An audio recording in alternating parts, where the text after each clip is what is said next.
What is up, family? Welcome back to the Bradley Real Estate Group.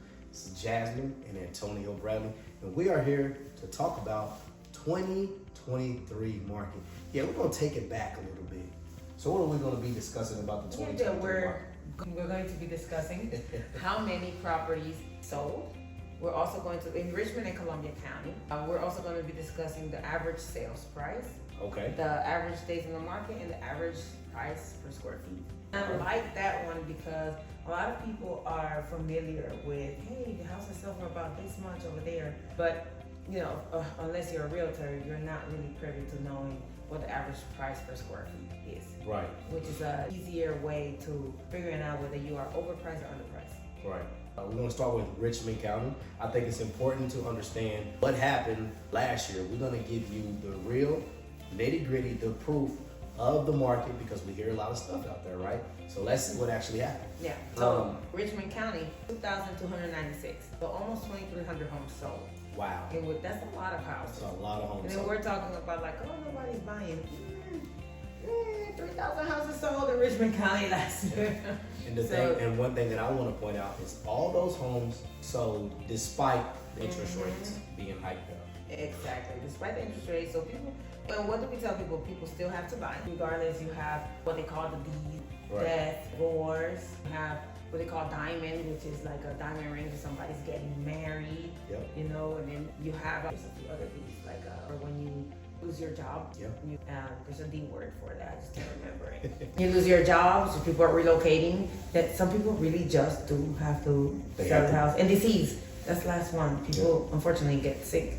Yep. Or they get older and they can't go upstairs, things like that. So if you gotta buy, you gotta buy. You gotta move, you gotta move, right? Exactly. So about 3,000 houses. 3,000 homes sold. Yep. Now, what was the average sales price? Average sales price in Richmond County? 121,000. Wow. I need you to know the history of real estate sales in Richmond County. For us to be at $220,000 average sales price, is awesome. Yeah, I mean, we have houses in neighborhoods like Pepperidge, for example. I remember when I first came into real estate, you could barely get 90,000 out of Pepperidge. Correct. And now we're easily selling 200,000 in Pepperidge. So what that means for a lot of you who have already bought a house, you own a house, you have a lot of equity in your home. And now, going into 2024, the feds, they've already dropped the rates by 3, and they are predicting to drop it by another 6 more times. They're predicting to drop the rates. So what that means for you, there may be a great opportunity for you to capitalize on that equity and get the dream house that you wanted. One of the things I want to say is like if you've had a home, especially in a place like Richmond County, and you've been there for 15 years, right? This is just an example. And, you know, sometimes we ourselves create a story in our head and we tell ourselves, hey, you know, oh, this neighborhood's bad, or this neighborhood's not going to go up in value, or there's no way that I can sell my house for that much. A simple call, message, you know what I mean? You can ask us and we will do a free comparative market analysis for you, let you know what your home is worth. No commitment, you don't have to sell, you don't have to get ready to sell, but how beneficial would it be for you to know what your value is? So let us know. Any of the members of our team can do a comparative market analysis for you. Absolutely. Antonio, myself, or Erica, and now Vanessa. Absolutely. All right, what do we have next? So the average days in the market were 79 days in Richmond County. So that means that if you put the house on the market, you can expect to be sold in about 8 days. That is great. That's actually great. I mean, I know that we kind of got spoiled a little bit in the market because in 2020 and 2021, those houses were selling like really, really quick. Like I think the average days on market at that time was around 30 days. Max. Yeah, they were anywhere between 20 and 30 days. Which that was not a normal market, and I think that people are starting to understand that now. And that's why we see so many sales still occurred in 2023, because now it is what it is, right? And we're all coming to that realization. Yeah, so really you can put your house on the market, 2.5 months, you could have a realistic expectation to be sold, you know, from the day you went on the market till closing date. Now, this is good information for you if you're thinking about selling your home, because now you know how much time you're approximately going to need in order for that house to sell. So if you need to move, let's say in July of this year, then you need to be putting your house on the market at least 90 days prior to that July if you want to be sold in time. Yes, and then also so you can adjust your expectation. If it takes anywhere from 30 to 45 days from contract to close, and it took 80 days, so that means that about 30 to 45 days into you being marketed, then you should be expecting to be under contract. If that hasn't happened, remember what the National Association of Realtors runs statistics. In 2 weeks, no showings, you are extremely overpriced. Yep. 10 showings, no offers at all. That means they're finding something else on the market. And remember, right in line. Remember, with maybe back in the days when there was a buyer frenzy, your house probably was priced correctly. But you have to understand that that's not the current market, and buyers now, with the interest rate, are looking for affordability. So right. Your house, even though priced correctly, might be overpriced for the current buyer. That's correct.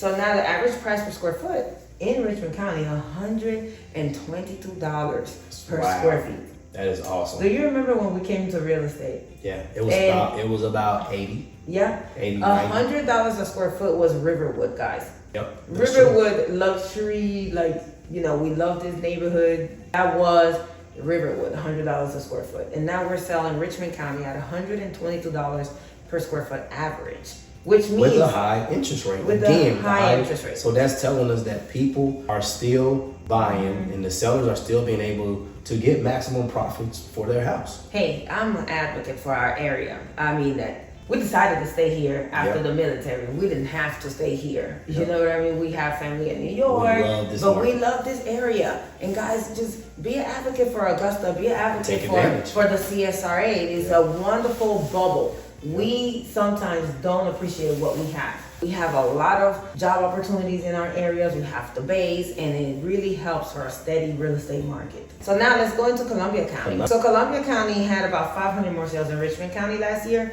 2,743 to be exact. And so houses are selling in Columbia County too. Yep. There's a little twist in Columbia County. Even though there's a higher price, they're still selling. They're still selling. So the average price, comparing Richmond County, 221,000. The average price in Columbia County was 368,841. Wow. I mean, we're up there almost at 400,000. For sellers, that is incredible. That's a great news, guys. That is incredible. That's fantastic news. But this is a caveat. Obviously, it's a little higher price point, which means that you have to find people that can afford the higher price point. And the higher you get, the less amount of buyers you actually have in the pool to choose from. Exactly. So because the price point was a little higher, then to me it makes total sense that the average days in the market was 92 days in Columbia County.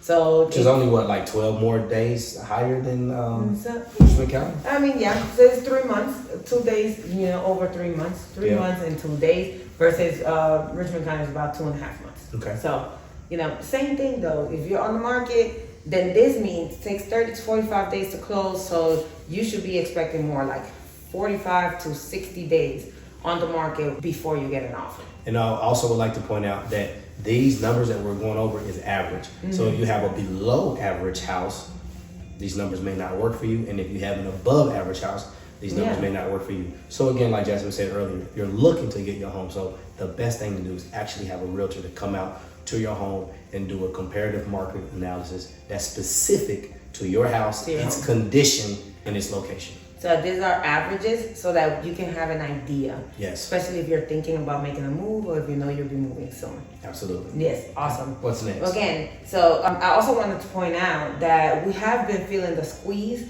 in Columbia County more in Grovetown. Yes. Grovetown, think about it, guys. You're competing with new construction. New construction. A lot of new construction in Grovetown. If you have to put your house on the market in Grovetown, have realistic expectations. Make sure that you do it with plenty of time. And even have a backup plan, maybe of living somewhere or moving in with someone, or I don't know, before. And pricing competitively. Pricing competitively is very important if you're going up against new construction. Yes, price it very competitively. And remember, the market won't let you really underprice your home. That's correct. So the worst that could happen, you put the house on the market, it's a really good deal. And what's going to happen is that you will get multiple offers. That's for sure. Yep. So. And then the average price per square foot is $152 per square feet in Columbia County. So overall though, this is a great market. It's Great a fantastic market to buy or sell in our area. Yep. We understand that some of the areas in the rest of the country may not be as fortunate as we are. That is really true. So, Yeah, but that is really for true. us, be educated. Don't just watch the news. You need to stay tuned in to your local real estate experts, and we can tell you what your news is. Numbers don't lie. Yeah. Yeah. So again, that was over what 5,000, almost 5,000 homes sold Yes. last year in 2023. Awesome. So, and I think that again, because the Fed said that they're going to be dropping the rates approximately 6 times, that 2024 is going to be great. So if you need to buy a home, it behooves you to, if possible, to buy it before the rates drop. If the rates get down into the 4s, we already don't have enough inventory now. If the rates get into the 4s, what do you think is going to happen? We're going to have more buyers, sellers, first of all, that were waiting on the fence for the rates to improve. Now they're going to become the buyers that you have to compete against in the market. And again, the inventory is already low. It's going to become even more lower, which means the prices could possibly go up even more higher. Yes. Yep. Okay. Thank you so much for watching today. Stay tuned, stay connected. Like us on the Facebook page. Like the Bradley Real Estate Group, the actual business page on Facebook. Yes. And stay tuned for more videos like this. All right. Thank you guys for watching. Peace.